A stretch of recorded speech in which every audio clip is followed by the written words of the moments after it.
Hi, welcome to another video. In this, I wanted to talk about chess awareness, specifically how you can use insights to change for the better, to improve your game, improve your level at chess. So, to help you do this, I just wanted to introduce you to a new feature that's available on chess.com. It's called Insights. So if you go to any person's profile, if they have activated Insights, and the activation of Insight is going to happen when you upgrade to probably Diamond membership. Not that I'm asking you to upgrade right away. You definitely need to play more games before you can actually look into those insights and kind of benefit from it. But in the meantime, let's see what this insight is all about, what is available right now, and how you can use this to develop your game. Now, the first thing is, if you look on the right, there are these different aspects that's being analyzed in your games. The games that you play, openings, tactics, moves, I think by date as time of the day and so forth, and geography. The most important thing is that these insights is going to make you more aware of your chess journey, right? So if you typically take the journey of a chess player, we all want to play the game. We want to do well in gameplay. We want to win more games. We want our rating to go up. We want to become better at it. Uh, but oftentimes we don't know how to shift gears and move up to improve. And that's where I wanted to focus on this video. So this is the profile of Daniel Rensch, whose rating on chess.com is 2478, so fairly high. But this is just a sample profile. You can actually go and check all others, even people who don't have a very high rating. And if you have, or you can actually, for that matter, go and check the insights of anybody who has a Diamond membership who has activated insights. Okay, that said, the first part is fairly simple. These are all things that you'd have already seen if there's a chess.com profile. It just says how many games you've won and so on and so forth. The second one is accuracy. We all know that higher the accuracy, greater your rating. The accuracy during a win is always going to be higher than the accuracy when you lose a game. There's still further details. I'm not sure if this level of detail is needed for a beginner. In fact, let's cut to the chase and get to the point where it really makes a difference, which is tactics. So let's go to tactics, and this is very interesting for two reasons. One, it clearly says how many tactic did you actually find, did you see during a game versus how many did you miss. So in case of Daniel Rensch, you can see that he missed 1 out of 18 pawn forks. He missed 2 out of 37 knight forks.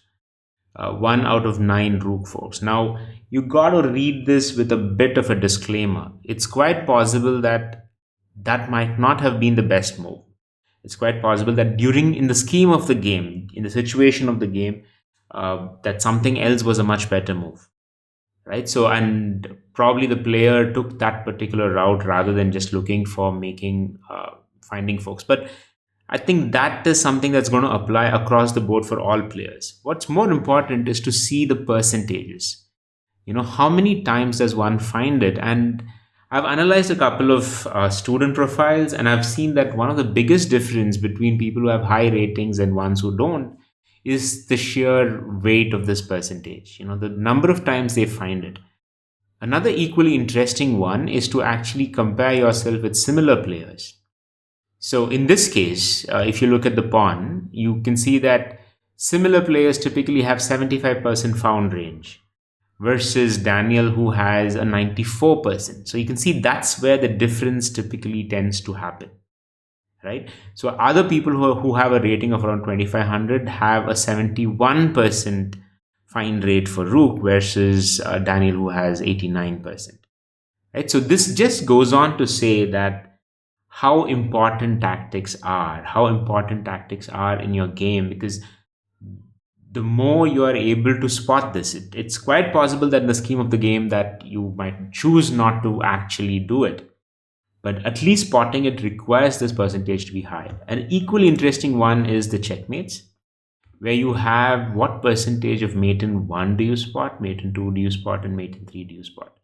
So in this case, there was like a 71% spot rate, a found rate for Daniel Rensch.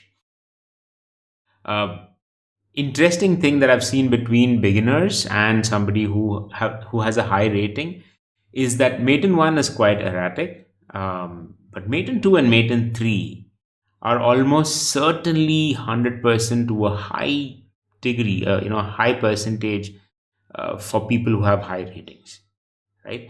And if you want to go into the details, you can just click on the small icon here and you can actually see what were the checkmate in 2 that happened, and you can even try solving those problems if you'd like to. Just goes on to say that this level of detail is something that is not available when you typically play a game. You don't do this level of analysis. So and you don't do an analysis that aggregates or accumulates a lot of games together to see patterns within them, right? But being able to see patterns would really, really make a difference in your game. So if you are a beginner starting off right now, here are my 2 suggestions. One, if you're playing games, play on chess.com. That way, over a period of time, you will accumulate these insights, and then you can activate insights by upgrading to a diamond membership if needed when you're thinking about improving your rating, or if your rating is actually plateaued. And if you are a beginner starting off, then you definitely want to focus on checkmate puzzles. You want to focus on tactics, which is forks, spins, discover, double attacks, and skewers.